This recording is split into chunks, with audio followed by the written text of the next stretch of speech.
Think I see Taylor coming in. Let me press a button and see and make sure this works. All right, let's give it a go. Hello, Taylor. Hey, Al. How you doing? Can you hear me all right? I can. Can you hear me? I can hear you perfectly. This is the first time we've used this new system, so I'm trying to figure out where to put myself. I feel you. I'm struggling with I'm doing tons of these like interviews on the phone, and I'm bad at it. You and All me the both. Zooms and the Stream Yards and the Instagram Lives and the Face. I'm like, how do I log into this? What am I doing? Yeah, and there's 18 different ones, so it's like, okay, this is our first one with StreamYard, so I'm hopeful that it works okay. All right, cool. You're our guinea pig. Where are we talking to you from today?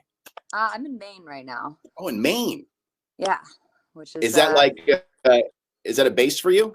Is it like a home base? It is. I split my time between New York and Maine, and I luckily got out of the city of New York right before quarantine started. So, would much rather be stuck here during this pandemic than my tiny little apartment in Manhattan. I can imagine. How are things in that particular part of the country, like Maine? Is it like super locked down? Are you able to go out and do stuff? I mean, I haven't left the house because I'm a super hypochondriac freak about all this stuff. Like I was a freak about it before the pandemic. Like I wore masks on airplanes. I didn't really like to shake hands. I always have Purell on me. So so I haven't really left the house at all. But it seems to be, I don't know, it's now that the weather's starting to get nice, I'm seeing more and more people starting to go outside and not really abiding by the rules, which I don't like. So I'm staying put. Well, good for you. Yeah, keep safe because you guys, I'm sure, have a big year planned. You were actually supposed to be doing like these massive stadium festivals this year. Who are you most looking forward to playing with now that it's not happening at this point? Man, there's so many. I mean, we had some of the best touring lined up. It was all the festivals, and then it was Foo Fighters and Guns N' Roses and Pearl Jam, and like some really, really great shows that I was very much looking forward to playing. But the good news is none of it's actually canceled. So it's all just pushed. It's all just postponed to when it's safe to be out in the world again and play. So I'm trying to look at the positive side. It's just wait for the storm to pass and then we'll be back rocking again. Yes, whenever that is. What do you give a prediction? Do you think it's going to be sometime this year? Or you think we're waiting until 2021? I think that. I don't know. I think that the majority of it's going to be 2021. That's what I think. I think that there'll probably be maybe a show here and there. Like they'll test it out. Like I've been hearing some stuff about like drive-in movie theater shows and things like that, like quarantine 6 feet apart shows. I don't really know, but I feel like 2021 is going to be when it really comes back. Yeah. All right. So the new song "Death by Rock and Roll" is that going to be the name of the new record as well? It is. Yeah.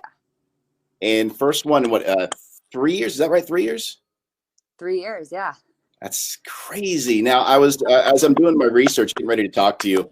I did not know you guys had such an incredibly rough run. Almost didn't really come out of this this whole thing after the tour with Soundgarden was all set up. Yeah, we had a few hard years there, to say the least. I mean, we lost, obviously, the world lost Chris, and that hit me really, really hard. And I canceled touring after that. I had to take some time. I wasn't in a great place to be public. So I went home and tried to process what happened, and then was starting to write again, and we were talking about going in the studio. And then I got the phone call that our producer and my best friend Kato had passed in a motorcycle accident. And that was kind of the nail in the coffin. And I went into kind of a very dark downward spiral, I guess. I'm not going to get too into it, but it took me a while to come out of it. And I wasn't really sure how to even kind of start to come out of it. And and I know it sounds cliche. I've said it a billion times, but it was music that pulled me out of it. It was turning to writing and to listening to records that music's always been my salvation. And it really proved to be that once again. So rock and roll saved my life. I think a lot of people have had that experience in their life listening to music. How is it for you as an artist when someone comes to you and tells you that their music or your music changed their life and it saved them from something? I mean, is that almost overwhelming sort of a thing to hear? It is. I feel like I always get very uncomfortable and like verklempt when I hear that, because it's so overwhelming that I don't know how to respond. it's an amazing feeling. I mean, but it's crazy. It's kind of hard to process. It's weird that something I wrote for myself connected to someone that I've never met before and could help them in some way. I mean, that's amazing. It's the power of music. So on this this new record, you've worked with some really like big names. I imagine people that you grew up listening to. So like working with someone like Matt Cameron, who's been a part of Pearl Jam and Soundgarden. Is that like am I really here? Is this actually happening right now? It was it's definitely surreal. I mean, not just Matt too. It was Matt and Kim from Soundgarden are both on a song called "Only Love Can Save Me Now," which we recorded at London Bridge Studios in Seattle. And that was it was an incredible experience. It came about because I had this song and I called them up and went, guys, this song is, I'm sending this to you. This is begging for you guys to play on it. Like, it needs you. Are you in? And they're like, fuck yeah, totally. So we went to Seattle, recorded it there, and doing it at London Bridge was really cool, just to be in that studio with, where Pearl Jam's 10 was made, and, Soundgarden's Louder Than Love. So to be in that studio with so much history working, and then not only just be there, but be there with the guys from those bands who made all those amazing records was really surreal and just one of the best experiences of my life. So you started at such a young age. How did it come to be that you formed this band? You were 15, 16 at the time? Yeah, 15. How does a 15-year-old form a band? And I mean, you guys kind of came out of the gates firing almost right away. Is very fortuitous timing. I mean, just real lucky, honestly. I mean, I'd been writing songs pretty much my whole life and singing since before I could remember. And I really wanted, music was always my passion and what I really wanted to do with my life. And, but I didn't want to be a solo artist. Like I really wanted to be in a band. I wanted the camaraderie and people to share it with. I wanted to be the Beatles. I didn't want to be Elvis, So when I met Ben and Kato first, and we just hit it off immediately. Felt like we'd known each other our entire lives, and through that, and Ben, Mark, and Jamie were in a band together at the time, and so I met them, and that long story short, I essentially went, hey, you guys are really cool, I love your band, I'm gonna be the new singer and write the songs, new name, we good? And The Pretty Reckless was born. Wow, that's amazing. That's awesome. So you're doing the Warped Tour. You're what, 16 when you did the Warped Tour? Yeah, 16. I think I turned 17 on Warped Tour. So yeah, 16, 17. Most kids are 16 going to the Warped Tour. What was your experience like playing the Warped Tour at 16 and 17 years of age? So wild experience for a first tour, because Warped Tour is very unlike any other touring. It's very much like a boot camp for bands, in the sense that, I don't know, it's gross, it's hot, it's like you don't know what time you're playing. They don't tell you until the day of. So there was definitely mornings where the tour manager was waking me up in the bunk going, you're on stage in 20 minutes, get up. Like rolling out in pajamas, like that type of an environment. You're just traveling with so many bands, and so it becomes this kind of weird bubble. And a lot of work. So it definitely prepared me for touring outside of Warped Tour, because it definitely showed me some of the ropes. Now, for you, getting into rock music, coming out of your prior notoriety from your acting work, why rock? Because would you agree that it's probably the hardest genre to break into, and even maybe more so for a female too? Yeah, I'd agree with that. I mean, I think, I don't know if hardest to break. I guess it's kind of cliquey, rock and roll. Like, It is. I guess in a little, people, you're not rock. There's an element of that. Rock and roll to me is, it's what I grew up listening to. It's what I grew up loving. I mean, it started with the Beatles when I was a kid, and moved into Soundgarden and Pearl Jam and the Who and Pink Floyd and AC/DC and then the list, and Dylan and whatever, and the list goes on and on and on. But I think rock and roll really touches me just simply because to me, it represents freedom. Like it's artistic freedom, it's freedom in life, it's freedom in thought. There's no, like, to me, rock and roll isn't a genre. It's all the genres. Like rock and roll's pop, it's blues, it's jazz, it's hip hop. It's whatever you want it to be. And I think that with its roots in organic playing. And I think that that's so liberating. And so it's, you know, I grew up idolizing all the bands I loved were rock bands. So it was in my blood. I mean, I'm named after Mick Jagger. Like, my dad's a huge rock fan. Like, if you walk into my parents' house, it's just basically a museum of classic rock paraphernalia, like a massive Andy Warhol print of Mick Jagger on the wall, you know, guitars everywhere, you know, all paraphernalia galore. So it's just kind of in my blood from a really young age. And once you go, great, where are you going to go from there? You can't go back, you know? Yeah.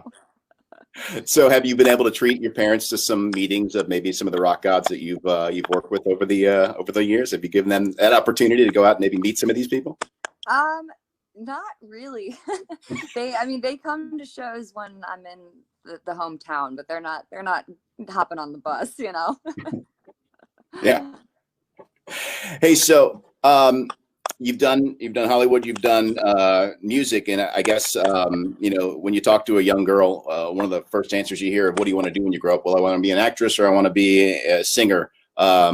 Is one better than the other in your opinion? As far as if you're talking to a young girl that came up to you and said, Taylor, I want to do one of these things, which direction do I go in? Is one worse than the other? One better than the other? I mean, they're both so different. I think that, I mean, for me, acting was never, at least when I started, it was never a choice for me. It was something I got put into at such a young age. I mean, I started at 2, so that wasn't really my decision. Music for me it's not a job. Music to me, like, I'd be doing this anyway if I had to have another day job to pay my bills. Like, that's what acting was for me. Acting was how I paid my rent, and music was what I love. And when I got to a place where I could actually could make money at music, which who knew? That's crazy. I quit my day job. So I think it comes down to, you know, who you are and what you love.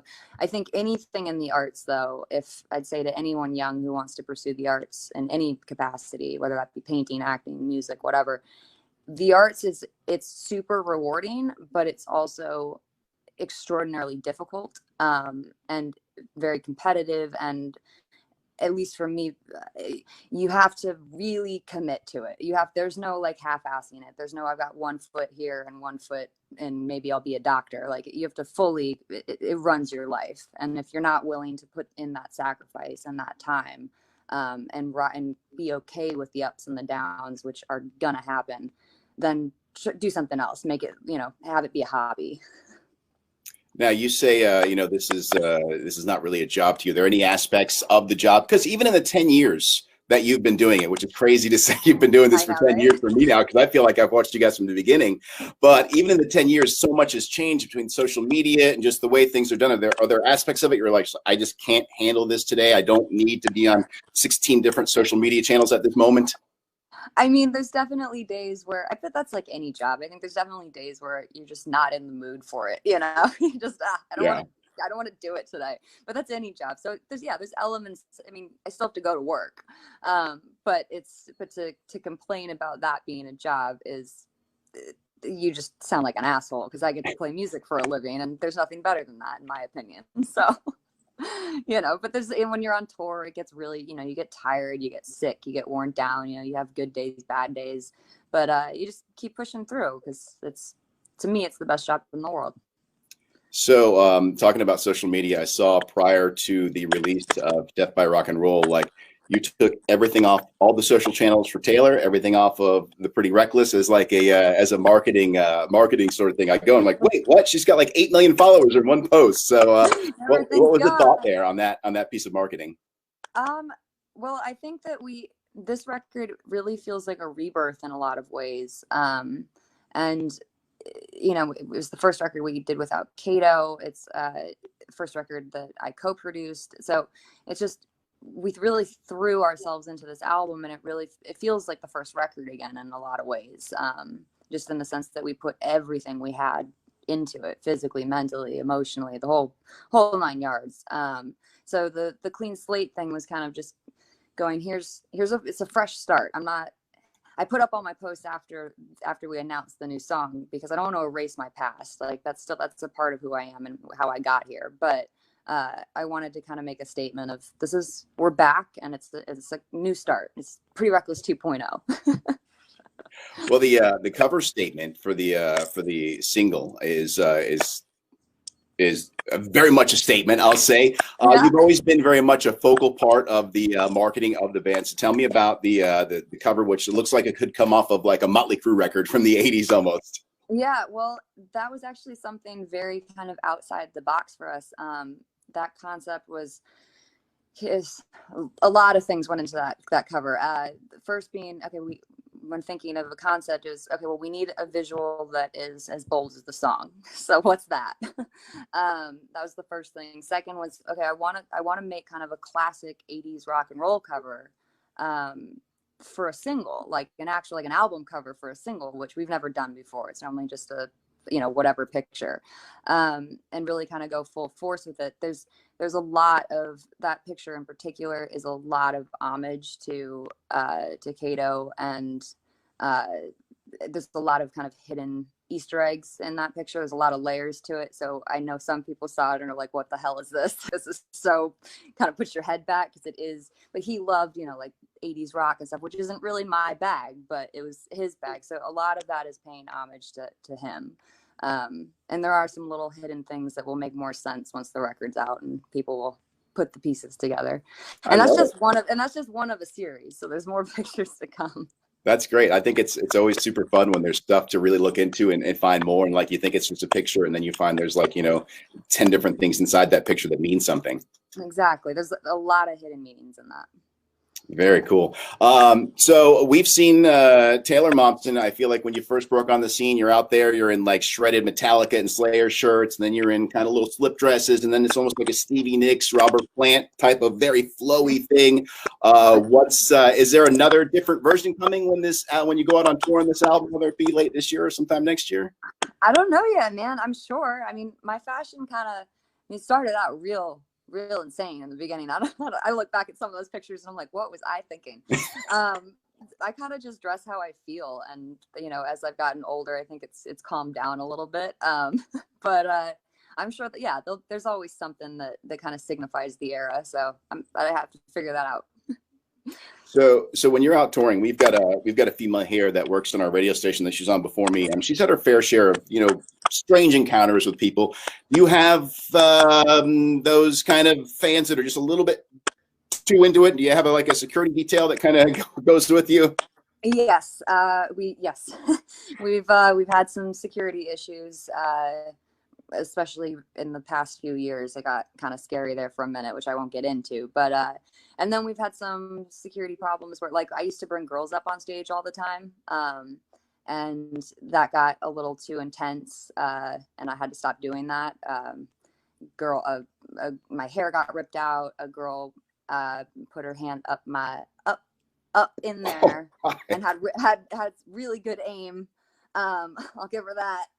So it got a little too aggressive, a little too hard to control, and so it got a little too dangerous. So we had to stop doing that. But then we added security. So maybe now who knows with Corona and COVID or whatever. Now we're 6 feet apart. We can't do that anyway. But so yeah, we've definitely had some crazy fan encounters. Yeah, meet and greets will be different now. I don't know if you remember a few years ago, there was like a viral picture of Avril Lavigne where she would have people stand like a few feet away when they would take her photo. Everybody kind of made fun of it, but that's kind of going to be the reality, I would think, going forward if you are doing meet and greets. Yeah, I mean, when we did them, like I've said, I'm kind of a hypochondriac. That when I'm on stage, my hypochondria, it goes out the window because I'm so in the show that I don't think about it. But when I'm not performing, I really don't like to shake hands. I carry Purell constantly. So, our meet and greets is always fist bump and like kind of the awkward lean in, not like super close, just because, you're a singer, you're on tour, and getting sick on tour is the worst thing ever, because no one, like, canceling shows is terrible. I think we've only canceled like 2 shows in our entire career, but I played plenty of them sick, like with 100-degree temperatures and stuff. And it's just, it's awful. So you do your best to stay healthy. And when you're meeting hundreds of people a day, that can be a challenge, Yeah, especially when everyone wants to shake your hand, everyone wants to hug you and share stories with you. And it's understandable, but it's like, you got to have that person there to kind of like guide them. Yeah, I mean, I'm all for the communication. Tell me your stories, but why we got to touch, bro? Like, let's just, you know, we'll fist bump. Stay back. Stay back. All right. Well, Death by Rock and Roll is the single we have now. Is the record done? It is. Yes. And when we are So- finishing up the album artwork now. So what are we thinking? Do you know if there's a release date yet? Is that still under wraps? Not under wraps. It's more just kind of up in the air still. I don't have an actual date just because we're kind of waiting to see how all this craziness kind of shakes out. Because it's very weird releasing music and not being able to complete the circle and play it live. Right. So, you know, one song, two songs, few songs, okay, but a whole album and not being able to tour that's painful. So we're not entirely sure yet. But what I can tell you is that Death by Rock and Roll is out, obviously, and there's going to be more visuals to come. We're working on those now, and there's going to be many more songs before the full album is out. So we're not going away again. We're back. This is just the start. Very cool. Very cool. And one more question. You guys did a virtual concert. How did it go? Did it go all right? It went all right. I've done two quarantine videos. I did one for Fearless Records for Live Nation's Crew Nation, which is a great charity. And if anyone can donate to that, please do, because crews are having a real hard time right now. You know, they're just out of work because we can't tour. And that went all right. It's a bit weird. I'm acoustic by myself, trying to figure out how to film myself and play at the same time. Super not my bag. I am not a technical person at all. But that went all right. And then Matt Cameron called me and asked if I wanted to do Halfway There as a tribute to Chris. And obviously I said yes, and we did that separately in quarantine and kind of edited the video together, and I think that turned out pretty well. So maybe more to come. The next step is to do one with the Pretty Reckless. Yes. Death by Rock and Roll. All right. Well, hey, we'll figuring keep it an eye out. on it. Taylor, thank you so much for the time today. We're looking forward to the full record coming out, and now I'm going to be watching all the art that comes out and be looking for the little Easter eggs too. Please do. All right. Have a great day. Thank you. Awesome. Thank you. Stay safe, man. Talk to you soon. You too. Bye. Later.